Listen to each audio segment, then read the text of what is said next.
conforme anunciamos, vamos dar início ao nosso estudo do capítulo 13 do Apocalipse, já que no último programa apresentamos o texto que vai do versículo 1 até o 10, que tratam da besta que emerge do mar.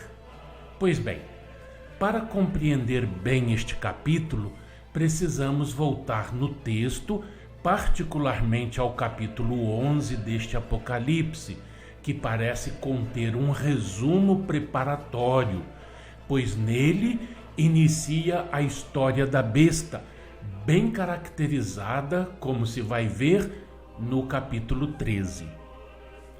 Depois de ter sido dada ao profeta a vara para medir o templo de Deus, o altar e os que nele adoram, medida essa que não pode ser outra que o dom do discernimento, conforme a primeira epístola de Paulo aos Coríntios, capítulo 12, versículo 10, aparecem ao lado dos gentios que pisam a cidade santa por 42 meses, as duas testemunhas que, como sinal de protesto contra a falsa religiosidade, haviam de profetizar com sacrifício por 1260 dias. Estas são as duas oliveiras e os dois candeeiros postos diante do Senhor da terra, disse o anjo. Entendemos por duas oliveiras os dois espíritos encarregados, um do ministério da lei, outro do ministério dos profetas, conforme a narrativa do evangelista Mateus, capítulo 17, versículo 3, ou seja, Moisés e Elias. E os candeeiros serão talvez os médiuns pelos quais eles se manifestam.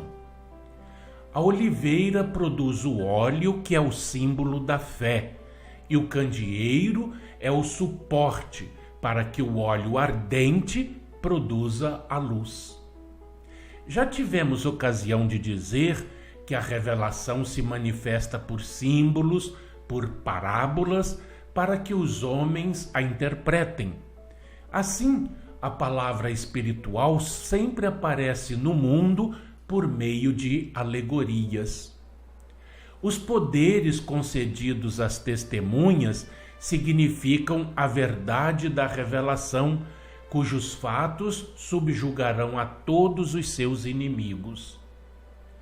A morte por 3 dias e meio das testemunhas, produzida pela besta, é a opressão que sofreu a revelação pela antiga e nova Roma, fato esse de que se regozijaram vários povos, línguas e nações que tinham sido atormentados em sua vaidade, em seu orgulho, em suas torpes paixões e vícios execrandos. Livres das censuras, das exortações para a regeneração, congratularam-se por poderem reerguer os seus ídolos prediletos. Mas o espírito de profecia ressurgiu como Cristo no 3º dia, e a confusão se estabeleceu entre os seus inimigos. Ao soar da 7ª trombeta, o céu se abriu e a conclusão é uma só. Veio o tempo dos mortos, quer dizer, houve grande difusão de espíritos e o mundo espiritual apareceu diante dos olhos de todos. Por inúmeras vezes já falei.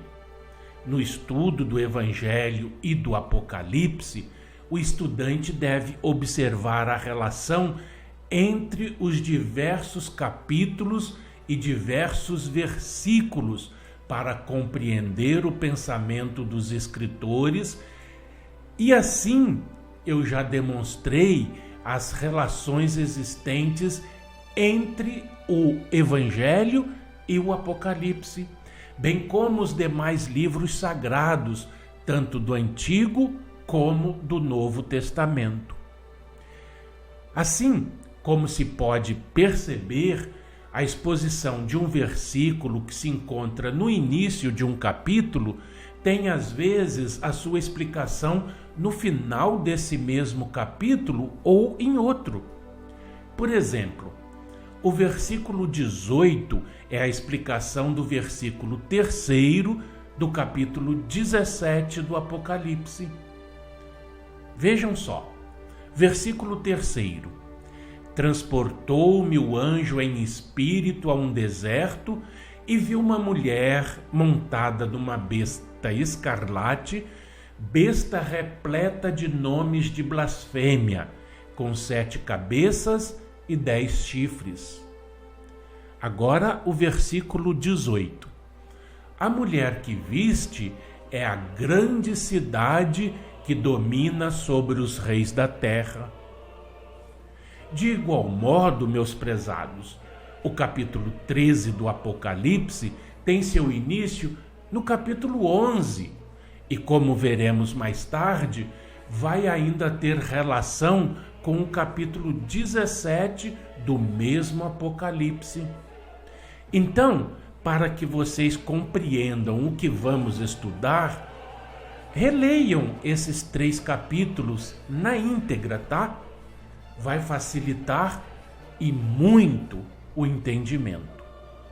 Então, só me resta deixar aquele fraternal abraço e até o nosso próximo encontro. Que a paz de Deus esteja no coração de todos.